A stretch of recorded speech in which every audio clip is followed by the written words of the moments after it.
Hey everybody, welcome back to JT channel. Welcome back to my vehicle. Apologies for this. The sun is right here. It looked terrible. But yes, I'm sitting here in my long sleeve Harley Quinn shirt as we are about to do picks and predictions for tomorrow night's Saturday night's main event, aka John Cena's last match, as tears roll down all of our cheeks. I did say that a lot of my videos have to come from my car, and you guys have still been watching them, so I really appreciate that. Just, bear with me until I'm able to make more videos at home as, again, my infant grows up and I can actually make more videos at home. So just keep bearing with me. This is just picks and predictions. I know sometimes I like to have cool backgrounds for each match or whatever, but I think we can handle that video from here. So yeah, let's jump into it. Obviously, the big one's going to be John Cena's match, and there is going to be a theme, unfortunately, to this video for as far as my picks go. I don't feel the need to apologize for that. I feel the way I feel, so the picks are going to stay the same no matter what. Obviously, predictions, you'll never know. I'm going to start with a weird one. So I'm not going to talk about a match on the card at all. Before they announced the tag team match between AJ Styles, Dragon Lee against Javon Evans and Leon Slater, easy for me to say, I assumed that The Miz was going to work his way onto the card and face a surprise opponent, which would have been Joe Hendry. And now that they've announced that tag match, I'm like, oh, 4 matches, 2 hours. That seems like plenty. However, I do think they could still do it. The Miz has actually, like, the last couple weeks on SmackDown has been complaining a lot about not being on this show. So I think you could pull off at the very beginning or somewhere in the middle, maybe even right before the main event. I don't really mind where, but you could have the Miz come out and be like, I'm not leaving this ring until I get my due. John Cena, was one of my rivals and blah, blah, blah. And then you could have Joe Hendry come out and just beat him up, have him fight for a little bit, standing ovation, and then we all do the, I think that would be cool. That's a pick, I guess. I really want that to happen. I don't know why. It just, when there were only 3 matches on the card, I was like, oh, that would be cool. Have the Miz come out and Nick Aldis be like, fine, you can be at the show, but I'm not going to tell you who your opponent is. And then Joe Hendry makes the most sense. I'm not going to clap every time. So that's just something I'm throwing out in the ether, trying to manifest it. It'd be really cool if we got the Miz coming out, whining about something, and then Joe Hendry comes out and just beat him up. Because I'm pretty sure John Cena is a pretty big Joe Hendry fan. So let's go on to the actual match card. Let's go ahead and just leave the Miz and Joe Hendry over there. We'll talk about the tag team matches. That was the most recent match made. It's AJ Styles and Dragon Lee, the current Raw Tag Team Champions, I believe, taking on, I just said it, Javon Evans and Leon Slater. I don't think the tag team titles are on the line. I don't think there's any belts on the line this weekend because that wouldn't make any sense, really. For this one's a little tougher. I do want to pick Leon and Javon, just because Javon Evans, I think, is one of those guys that's the, my hat is hanging out of my jacket pocket, and that looks weird. It's still there. I think Javon Evans is one of these guys that is definitely the future of WWE in so many different ways. Like, seriously, in so many different ways. I think that he is not just going to help carry the company. I think that you could put Javon Evans on the main roster at the start of the year, and by the end of next year, he could have had multiple title reigns with any belts. Maybe not the world title. I'll admit that shoving him up to the world championship would be a little silly, but you can put him on the main roster. You can have him take the Intercontinental title from Dominic Mysterio, and then you could have him lose it. Then you can have him win the tag titles with Leon Slater or with someone else. But yeah, you see what I mean? It's so easy to buy in to what Javon Evans does. And him and Leon Slater are fantastic together, man. Leon Slater, I don't watch a whole lot of TNA, but I do try to catch clips here and there. And man, Leon is stupid good at what he does. So really, I think that they could win this match. The only reason I don't think they will, and this is the prediction side of things, is because I think we're going to do AJ Styles versus Leon Slater next year as part of AJ Styles' retirement run. I don't know if he's doing a retirement tour like John Cena, where we'll have like a whole year, and at the end of the year, we'll have AJ Styles' last match. I could have sworn he wanted to retire at WrestleMania, but hell, I don't know. What I can say, though, is that I know AJ wants to wrestle Leon. I think they wrestled before, and it's like AJ was the very first X Division champion, and Leon's the current X Division champion, so the reason I don't think that Leon and Javon will win is because I think AJ will pin Leon, and then we'll get that match in 2026 at maybe TNA's first show, or maybe we'll do it on WWE TV. I don't think you should. I think if it's a TNA title you should do it on TNA. I do think AJ should do more in TNA in 2026 since he's, sorry, I'm getting over a cold. Sorry, really am. What was I saying? Right. AJ Styles should do more stuff with TNA. It's his retirement year. That's where he kind of built himself up. That's where he's most known for. Yes, he went to New Japan eventually and then WWE, but he's going to finish out in WWE, and they're doing the deal with TNA, and New Japan has a deal with AEW, so he probably won't go back to New Japan. But all that said, I would like Leon and Javon to win just because I just want these young guys to be shown. But I do predict that AJ and Dragon Styles, AJ Lee, whatever you want to call them, are probably going to win. And I would assume AJ pins Leon so that we can have that match in 2026. So pick-wise, Javon Evans and, I almost said AJ Styles, Javon Evans and Leon Slater. But prediction-wise, I'm going with Dragon Lee and AJ Styles. Next up, I want to do, let's see, what order I want to do this in. We'll do Sol Ruca and Bayley next. This is one where I am 100% set on ceremony here, Mr. Wayne. I don't know why I say that all the time. But Sol Ruca has to win this match, right? My pick is Sol Ruca. My prediction is Sol Ruca. Because Bayley, while I didn't really think about this until I watched other prediction videos, but Bayley is kind of involved in the women's tag team division, so there could be shenanigans, but I really don't want any shenanigans on this show. I really just want it to be 4 matches, 5 if we get the Joe Hendry crap. But I don't really want more than 1 match to have shenanigans, and we'll talk about that in a second. So I don't want the Kabuki Warriors or Lyra Valkyria or Nikki Bella. I don't know why she would be there, but you get my point, right? The Judgment Day. I just want Bayley to wrestle Sol Ruca. Zarya could be out there. I think Sol is slowly turning on her, though. So, like, I guess you have Lyra and Zarya on the outside. Maybe they could get into it. Maybe Sol could steal the win. I'll only allow that as if I can make decisions. I'll only be okay with that if Sol still gets to hit the Soul Snatcher, right? Soul Snatcher is my favorite move in all of wrestling right now. Yes, I just recently heard people start going, well, wouldn't that hurt her more? It's wrestling. Shut the fuck up. It's like when people do cutters on the apron. Of course that's stupid, but it's wrestling. It's cool. But you want to showcase these young people, these up-and-comers, people that are going to take over. Like Sol Ruca and Bayley, I think could have a proper feud on the main roster over one of the world's titles, the SmackDown one or the Raw one, women's title, world title, whatever. And it would be fine. We're getting a random match here. I think to test that. I think that WWE is putting them in the ring to see how they do together. So then maybe sometime in 2026 or even 2027, we can do the feud, the proper feud between Sol Ruca and Bayley. Because I think that'd be perfect. Personally, pick-wise, I would rather Sol Ruca just does really good and wins the match with the Soul Snatcher. Prediction-wise, I hope that's what happens. But I wouldn't necessarily be surprised if, like I said, Zarya and Lyra Valkyria are out there, because it makes a lot of sense to me. I'd rather not, but we'll see what happens. Again, this one's pretty simple, and I try not to make things simple. I try to let's mix it up here on this channel, because you can go to any channel and see, I'm picking and predicting, or just predicting. A lot of people just do predictions. But me, I try to give you who I want to win and what I think is actually going to happen. So I'm picking and predicting Sol Ruca. I know that's just the baseline. I'm picking and predicting the same person, but I think she's great. I think she is the future of the women's division, and I think WWE knows that too. So it's going to be a really good match. It might be the match of the night if I'm being completely honest. Let's move on now to the WWE Champion Cody Rhodes taking on the NXT Champion Obafemi. I will just repeat what I said, because I really believe pick-wise Obafemi has to win this match. You can't hurt Cody Rhodes, right?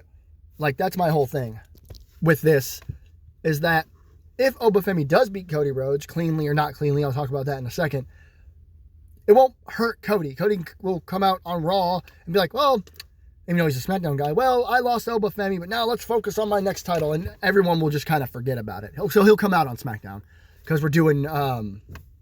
We're going to, on Raw, we're building to Braun Breaker and CM Punk. I have an inkling when it comes to this show, and that's where I'm going with my prediction. So, in case you didn't catch it, pick-wise, Oba freaking Femi. Prediction-wise is a little more interesting, because I'm having a hard time with this one. I want to assume that WWE has the same thought about Oba that they do about Sol, and they do. They love Obafemi. And if you haven't seen Obafemi, look at Obafemi. I'm saying his name way too many times. He's massive. He cuts great promos. He's very athletic and agile. But I don't know if WWE wants anyone to pin Cody Rhodes, which is why I think if Obafemi is going to win, if WWE has planned Oba to take up the win, I think that Drew McIntyre is going to get involved. I don't like it at all. I'm not a big fan of this idea. But what was it? Before War Games, Drew McIntyre jumped Cody Rhodes on his bus. After War Games, or the day before, whatever it was, Cody jumped Drew McIntyre in his car, SUV, truck, whatever. So these two are currently still feuding. So I think Drew McIntyre will show up. Referee will get bumped, or he'll just show up to distract Cody. I wouldn't mind if he showed up to distract Cody and then Obafemi won. I really don't want a ref bump. This is the John Cena show, right? You really don't want to convolute this show too much. I'm getting a call. I'm just going to ignore it. It's spam. I just feel like you don't want to do that. You don't want to muddy the waters of John Cena's last show. However, WWE loves muddying the waters, loves fucking, just interference, distractions, all that stuff. So it wouldn't surprise me if that happens. Wouldn't surprise me if the ref gets bumped and Drew comes in and hits him with a Claymore. Obafemi's kind of riding the fence as a good guy or a bad guy. He's right in the middle of a face and a heel. He's a heel. He acts like a bad guy, but people absolutely love him. So I'm not really okay with that. But then as long as Cody Rhodes loses, I think is why I'd be mad about how it happened. However, as long as Obafemi wins, I will be okay at the end of it. The only problem I have is Cody Rhodes winning. I just don't think it's necessary. Obafemi just last week won his NXT title back. He just won it back from Ricky Saints, who I thought should have won that match. I thought having Ricky Saints versus Cody Rhodes would have been a brilliant match for a multitude of reasons. One of which is that we're all nerds and we all know they both were friends. They both are friends and they both worked in AEW. So you bring that match to WWE, it would have been awesome. But we're getting Obafemi, which is fine. Love Obafemi. I don't want Cody Rhodes winning unless, again, Drew McIntyre gets involved. Cody Rhodes wins, LOL. And then Claymore. I don't know what happened there. Maybe 2 Claymores. Maybe they brawl through the crowd or something. I don't know. I just don't want Drew McIntyre to get involved here. I would rather Drew McIntyre stayed away until the following SmackDown, and then we can do whatever we want building to next year or whatever the next big event is. Because that's what's going to happen. We're all going to miss John Cena. And I'm sure there'll be a promo or two on Raw and SmackDown over the next couple of weeks where someone will be like, well, now that John Cena's gone, we'll say his name a few times. But then we're going to move on, right? That's what WWE does. We retired Goldberg. I think Gunther talked about it. And then we just kind of move forward. John Cena, I don't want to say he's a bigger superstar than Goldberg because I'll get shot. But he has his impact on specifically WWE has been so big that we can't ignore him completely when he leaves. But we will move on fairly quickly to other things. So that's what I think should happen. And besides, the Crossroads has been killed.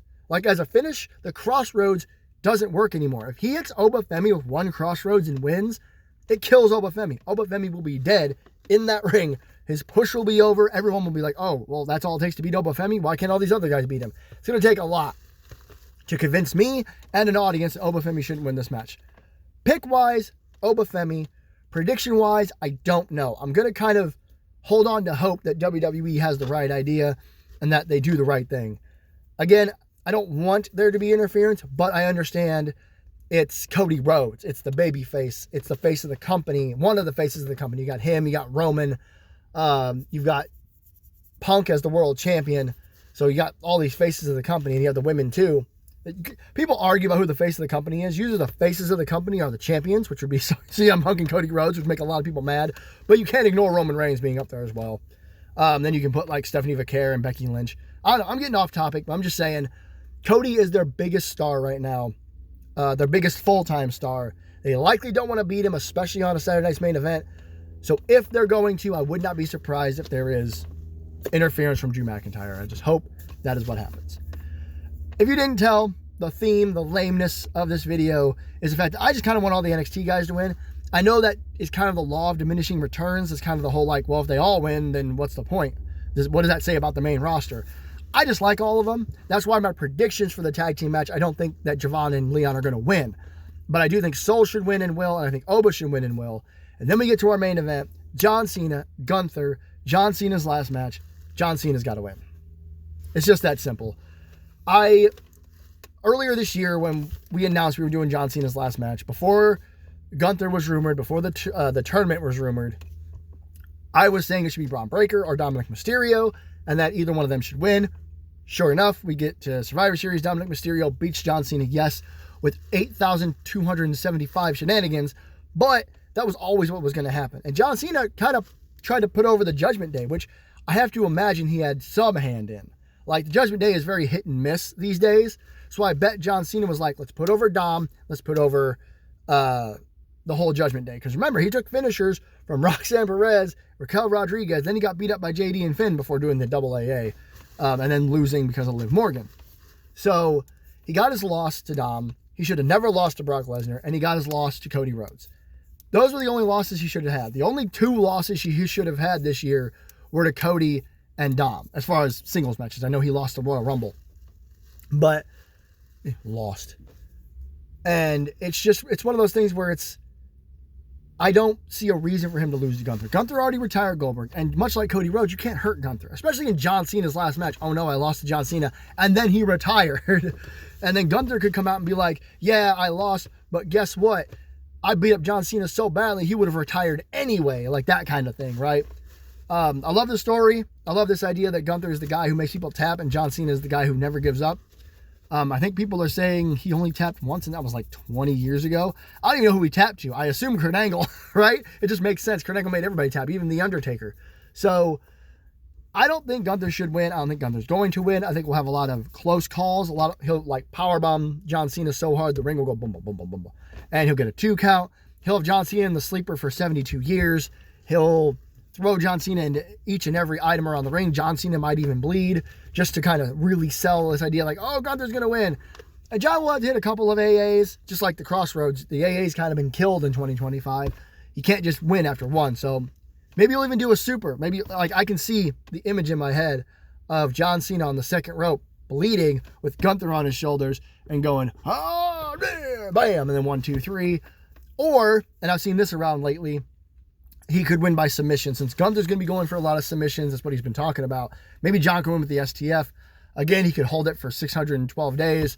But eventually, either Gunther will tap or be pinned for the 1, 2, 3. John Cena should go out on top. That's my pick and my prediction. I think WWE knows that they don't need Gunther to win this match. So I don't think he will. If he does, I'd be surprised. And WWE would have to really, really sell it to me. Again, John Cena rarely ever taps out. Once in 23 years that I'm aware of that John Cena has tapped out. Please correct me if I'm wrong. Excuse me, especially since he does the whole never give up crap. So otherwise, Gunther would have to pin him, which would make the story obsolete. And you don't want to do that. WWE used to, Vince McMahon fucking loved making stories obsolete or just killing stories dead on the day they were created or a week later. You don't want to do that in the new the new WWE in this regime. So I would have John Cena win. I don't think it should be the longest match on the card. I think Sol Ruca and Bayley should have that honor. Or the tag match. But I think they should have a decent amount of time, 15 minutes or so. There should be all kinds of not shenanigans, but all kinds of big moves from Gunther. He'll probably beat the hell out of John Cena for a while. John will probably take a lot of punishment because it's his last match, and John always takes a lot of punishment. And then he'll have his comeback. He'll probably like do a random AA at one point, maybe early in the match. It's like, oh no, we got him. And then he'll kick out at 2. I don't know how many AAs we'll see. Probably 4, 3 or 4. But John Cena should win, and then he should give a big speech, and then we should all cry all together all at once. Because I know, if you guys haven't seen that Thank You John Cena video that just came out with a bunch of wrestlers doing the You Can't See Me, the salute, and then holding up signs that say like, thank you Cena, let's go Cena, we can see you now, or stuff like that. It's fantastic. It made me cry. It made everyone I showed it to cry. It has some really surprising people in it. So it's going to be hard. You know, John Cena did a lot for the WWE. 23 years in the WWE with some of the biggest moments, some of the best pops, some of the loudest boos. He's the man. He really is the man. And there are people who think he's the greatest of all time. And that's their prerogative. If you think he's the GOAT, then he's the GOAT. And when it comes to sports entertainment, he might actually be the GOAT. No one got a reaction out of a crowd like John Cena did. In my John Cena video, I said, for my money, without a shadow of a doubt, the most polarizing superstar in all of WWE history. You have never heard a crowd react to John Cena react to any superstar the way they react to John Cena. You don't get the let's go Cena, let's go, or Cena sucks. I'm getting my words mixed up. You don't get that chant without John Cena. The yeah boo spot was popularized because of John Cena. We do it in all this other stuff. AEW does it all the time. And I don't think that's a bad thing. It's not the law of diminishing returns there. I love the yeah boo spot. But for a while, there was actually a rule in WWE that John Cena was the only one allowed to do that. So he has done so much for the WWE. He gave us all these matches, all these moments. Even if you still hate the guy, which I think would be completely ignorant, that means you care. He always made people care. He never came out to silence. He never came out to nothing. He always came out to cheers, boos, a mix. It didn't matter. And in the latter part of his career, it was just these monstrous cheers. The SummerSlam entrance will sit with me for the rest of my life. I know it was a huge crowd, but when he came out, I'm almost getting teared up. When he came out, and he had dropped the heel persona on SmackDown, but when the black and white letters turned into the classic John Cena Titantron with the colors and everything, and that crowd absolutely erupted, it's one of the best reactions in the history of professional wrestling, and I'll never, ever get over it. So yeah, I don't think I went on a bit of a tear there about John Cena, but all of that is the reason I think that John Cena should win. He doesn't need to go out on his back. We've moved on from you're an old wrestler, go out on your back. Besides, most of those wrestlers come back and wrestle anyway. Remember when Ric Flair retired at WrestleMania 24? No, neither do I. So John Cena wins. I know it's John Cena wins, lol, but it's going to be awesome, right? Even in the smaller venue for Saturday night's main event, it's going to be loud. It's going to be awesome. The last thing I'm going to say is no, The Rock is not going to be there. I'm going to say it one more time. If The Rock does show up, right? If I'm wrong, first of all, I'm not eating an avocado. Ignore that. But if The Rock shows up, it will just be to shake John Cena's hand. He's not going to show up and he's not going to beat up Gunther and then take a spot. We did a whole tournament. We did all these promos. You're stupid if you think anything else is going to happen. Adam Copeland, I don't see him being there. He did his little 5-knuckle shuffle after John Cena did the spear. Samoa Joe did a thing for John Cena. There's not going to be any other crazy shit. We're not going to get an AEW wrestler on WWE programming. That is never going to happen in a million years unless Edge sends in a video for Saturday going, oh, thanks, John Cena. You can't see me. That's all you're going to get from Edge, Adam Copeland, whoever he may be. And as far as The Rock goes, again, it's Saturday night's main event. It's not a major pay-per-view. I said what I said. I stick by it. I don't think he'd take a piss in the bathrooms that show's being held in. But if he shows up, I will be happy to see him, obviously. And of course, I do think he'll just shake his hand or whatever. So that's it for now. Thank everybody so much for watching from my car. Don't forget to like, share, subscribe, and leave a comment down below what you think of all this. Do you think it's going to be... How do you think each match is going to go? Are you looking forward to this? Are you a big John Cena fan? I am. I've done this a million times in this video. It's going to be really cool. I can't wait to watch it. I've been leaving every weekend to go do something, and I was like, I'm not going anywhere this weekend. I'm not even going to risk potentially missing Saturday night's main event. Especially since I think there's a rumor going around, maybe it's been confirmed, I haven't looked, that the show is actually going to be just on streaming. Like, they're not just going to throw it on NBC. They want people to, tune in. I still hope it's going to be on Peacock, because I'm not paying for ESPN. Anyway, thank you so much for watching, and big thank you. By the time you see me again, John Cena will be retired. That is completely insane. And until next time, this is JT Channel. I am JT. You can't see me, and I'll see you in the next one.